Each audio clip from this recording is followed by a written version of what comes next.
안녕하십니까 구독자 여러분, 오늘은 24년 9월 28일입니다. 전국 9대도시 개인택시 시세 좀 알아보고 있습니다. 먼저 대표님 본인 소개 좀 해주세요. 예, 안녕하세요. 인천 개인택시 조합 지정업체 칼산상사 이원복입니다. 네, 대표님. 예. 서울 시세가 많이 올랐다면서요? 서울 시세가 한 500만 원 정도 올랐는데요. 네네. 이게 정상적으로 오른 게 아니고 서울 택시 조합에서 인위적으로 가격을 설정한 것 같아요. 그래서 그 가격에 맞춰서 금액이 올랐는데, 이건 시장 경제에 맞지도 않고 인위적으로 가격을 설정하게 되면은 이건 단합이 되는 거예요. 네네. 예. 얼마나 올랐어요? 500만 원 정도가 올랐는데요. 서울부터 말씀드릴게요. 서울은 1억 2천만 원에 거래되고 있는데 전주 대비 500만 원이 상승했고요. 부산은 전주와 동일하게 9,800만 원, 대구는 6,100만 원, 인천은 1억 2,300만 원, 전주 대비 100만 원이 올랐고요. 광주는 1억 3,800만 원, 전주 대비 100만 원이 하락했습니다. 대전은 1억 3,900만 원, 울산은 9,700만 원, 세종시는 2억 2천만 원, 제주도는 1억 6,600만 원에 거래되고 있습니다. 네, 대표님. 그러면 서울 개인택시 같은 경우는 장안평에서도 그렇게 거래가 되나요?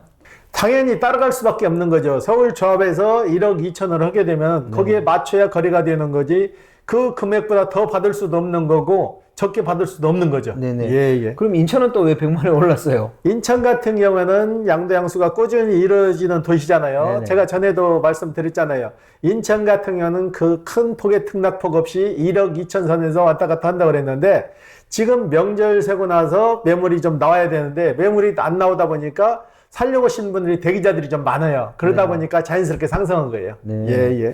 서울이 500만 원 오른 거는 좀 많이 오른 거 아니에요? 많이 올랐죠. 한꺼번에 500만 원 정도 오른다는 거는 이걸 가격을 인위적으로 조정하지 않으면 그렇게 오를 수가 없는 거예요. 네. 예. 개인택시 양수하시는 분들은 그게 다 부담이잖아요. 살려고 하시는 분들은 당장 500만 원이면 큰 돈이잖아요. 네네. 그럼 피부에 와 닿잖아요. 네네. 파시는 분이야 좋겠죠. 금액이 네네. 올랐으니까. 네네. 그렇지만은 양면이 있는 거예요. 네. 예. 개인택시 면허 시세가 뭐 급격하게 오르면 좋은 면도 있습니다만은 양수자들도 또 포기하는 면도 있잖아요. 포기하고 관망세로 돌아서죠. 네네네. 가격이 너무나 가파르게 상승하게 되면은 팔려고 하시는 분들도 기대 심리 때문에 더 물건을 안 파는 거고, 살려고 하시는 분들도 너무나 오르니까 부담스러워지는 거죠. 예. 광주는 1억 3,800만 원으로 저번 주에 비해서 100만 원이 내렸습니다. 무슨 이유가 있나요? 큰 이유가 있는 게 아니고 매매가 명절 세고 나서 좀 한산하니까 가격이 좀 빠지는 거예요. 매물이 네. 나오기 시작하니까. 네네. 예. 그러면 다음 주 전망을 어떻게 보세요? 다음 주는 서울 같은 경우에는 지금 1억 2천에 올랐잖아요. 네네. 더 약간 상승할 것 같고요. 타도시는 인천 같은 경우에도 당분간은 1억 2,300선에 정착이 될 것 같아요. 네네. 타도시도 그렇게 큰 등락폭 없이 이 시대로 쭉 갈 것 같아요. 당분간은. 네. 그러면 있잖아요, 대표님. 예. 서울 개인택시가 이렇게 오르면 인천 개인택시 시세도 또 따라가는 거 아니에요? 그러지 않아요. 인천 같은 경우는 지금 거의 안정세로 해가지고 1억 2,200선의 판지가 지금 2달 넘었잖아요. 네네. 오르지도 않고 떨어지지 않고 그 금액대를 계속 유지하고 있는데, 매물이 요즘 조금 딸리다 보니까 100만 원 정도 상승했는데, 매물이 또 나오기 시작하면은 그 금액대를 계속 유지하고 갈 거예요. 예. 그러면 이번 주 거래건 중에 기억에 남는 건 있으면 얘기 좀 해주세요.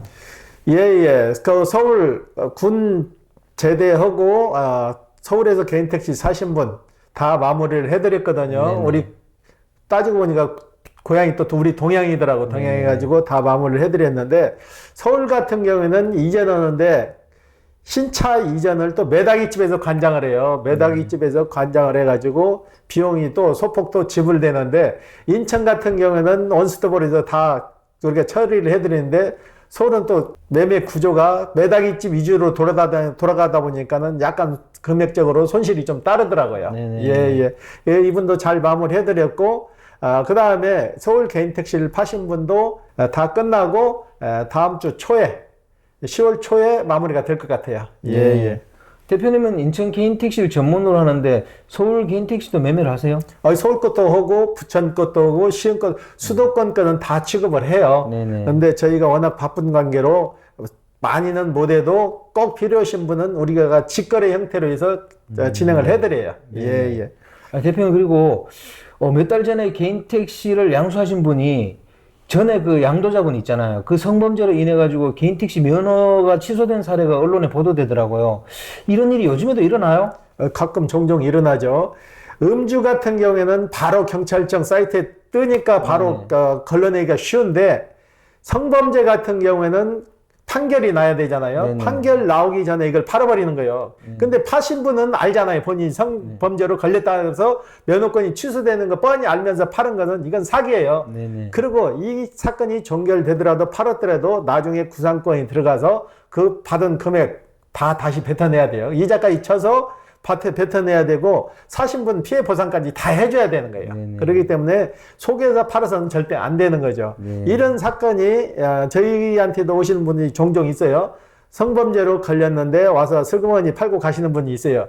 저희는 사전에 정보를 주고 받아가지고, 이런 분 작년에 저희도 2분이나 있었거든요. 네. 그분한테 통지해가지고 다시 회수했지만은, 이런 분들이 있으면은 우리는 개인 택시 조합에다가 리스트를 올려요. 네네. 누가 성범죄로 걸려갖고 차량을 팔려고 나왔다. 그렇게 되면은 그분 거는 매매가 안 되는데, 간혹 그런 분들이 있어요. 속여가지고 팔려고 하시는 분들. 이거는 본인만 팔아갖고 끝나는 게 아니고 사는 분 피해까지 보상해야 되니까 절대 그래서는 안 되는 거죠. 네. 예, 예.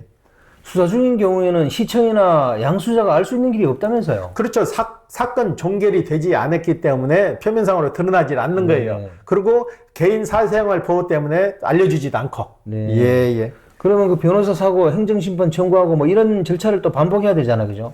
그렇죠. 일단은 사신 분은 선의의 피해자가 되는 거잖아요. 그렇죠. 이분은 그 들어간 금액을 다 보상을 받아야 되는데, 샀을 때 당시보다도 가격이 요즘 더 올랐잖아요. 네. 오르기 때문에 더 피해 보상이 커지는 거죠. 네. 그러니까 절대적으로 성추행이나 음주에 걸린 거 속에서 팔아서는 안 되는 거죠. 이건 금방 드러나는 일이에요. 네. 예, 예. 개인 택시 넘버를 그렇게 속여서 팔면은 사기죄로 처벌되는 거 아니에요? 사기죠, 당연히. 본인은 알고 있는 상황에서 상대방한테 속여가지고 파는 거잖아요. 네네. 그 매매업자에서도 이걸 알 수가 있는 방법이 없는 거예요. 네. 계류되진 상태에서는. 그래서 허가낸 관인업소에 가서 거래를 하시라는 얘기예요. 꼭 관인계약서를 쓰고, 저희 같은 경우에는 계약서를 쓸 때 그 문구에 그걸 넣어드려요.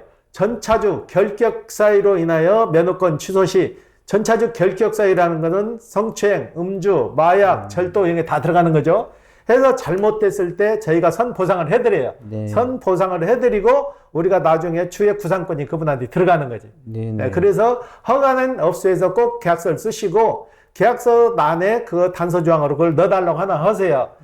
전차주 결격 사유로 인해서 면허권 취소 시 전액 배상한다. 뭐 몇 배 배상한다는 소리는 하지 마시고, 교육장에 가면은 교수진들이, 모르는 분들이 꼭 그런 문구를 넣어달라고 오시는 분들이 있더라고. 4배 보상해달라, 3배 보상해달라. 그건 이치에 맞지 않는 거고, 본인이 손실된 부분에 대해서 배상이 이루어지는 거지 2배, 3배는 보상이 안 되는 거예요. 네. 예, 예. 전액 배상해주면 될 거 아니에요, 그죠? 그렇죠. 전액 배상해주는 것만 해도, 저희 같은 경우에는 우리가 선 지급을 하잖아요. 네네. 그리고 구상권이 들어가서 그분 재산이 있으면 그래도 받아내지만, 재산권이 없으면 우리도 손실이에요. 네. 예, 예. 이런 개인 택시 매매 사기가 개인 간 거래에서만 일어나나요? 아니면 매매 상사를 통했을 때도 일어날 수 있는 일인가요? 개인 간 거래에서도 많이 일어나지만 매매 상사 통해서도 일어나는데, 매매 상사에서도 그걸 걸러낼 수 있는 방법이 없는 거예요. 드러나지 않았기 때문에. 그래도 저희 매매 상사 관인업소에서는 관인계약서를 쓰잖아요. 네네. 거기에 대한 면허권이 잘못됐을 때 다 보상한다는 문구를 넣기 때문에 그분은 걱정 안 하셔도 돼요. 우리 같은 업소에 오시면은 우리는 다 배상을 해드린다고. 네네. 예, 예. 마지막으로 대표님, 또 얘기가 나왔으니까 개인 택시 매매 사기 안 당하는 법, 거기에 대해서 조언 좀 해주십시오. 개인 택시는 일단 판매 금액이 어느 정도 설정이 됐잖아요. 네네. 설정된 금액보다 좀 굉장히 싸게 나온 매물 같은 경우는 무조건 의심을 한번 해봐야 돼요. 네네. 그런 매물이 뭐는 거니? 허위 진단. 네. 팔 수 없는 물건을 병원에서 허위 진단을 끊었고 파는 경우. 그 다음에 차량의 과다한 설정이 돼서 처분 금지 가처분 신청이 들어간 차. 그거는 면허권도 팔 수가 없거든요. 네. 그런 면허권.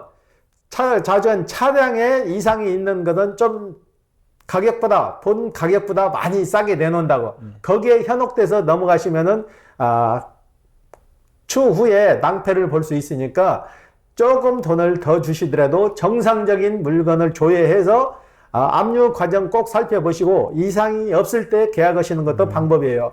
그리고 한꺼번에 돈을 다 요구하는 업소가 있어요. 그 한꺼번에 돈을 다 줘서는 안 돼요. 쉽게 말해서 인천 같은 경우는 1억 2,300에 거래가 된다면은 저희 업소 같은 경우는 계약금 500만 원, 중도금 4,500만 원 다 끝난 다음에 잔금 이런 식으로 이루어지고 우리가 저희 매물을 사올 때도 계약금 얼마, 중도금 얼마, 잔금 얼마 다 끝나서 이상이 없을 때 잔금까지 다 치러진다고요. 그렇기 때문에 절대적으로 매매 상사에도 일시불로 돈을 다 가져라 해도 일시불로 절대 갖다 주지 마세요. 그거는 사기일 확률이 좀 높아요. 예. 오늘 인터뷰 감사드립니다. 예. 네, 구독자 여러분, 오늘은 24년 9월 28일입니다. 서울 시세가 갑자기 500만 원으로 많이 올랐네요. 또 이 영상이 나오고 나면 갑론을박이 많이 될 것 같습니다. 다음 주에 한번 더 지켜보기로 하고요. 또 개인 택시 매매 사이가 심심찮게 있습니다. 항상 그 양수하시는 분들은 돌다리도 이렇게 두드려보고 간다는 심정으로 이렇게 확인을 꼭 하신 다음에 해야 되겠습니다. 자, 호화제는 다음 주에 또 다른 주제로 구독자 여러분 찾아뵙겠습니다. 안녕히 계십시오. 호호 아지였습니다.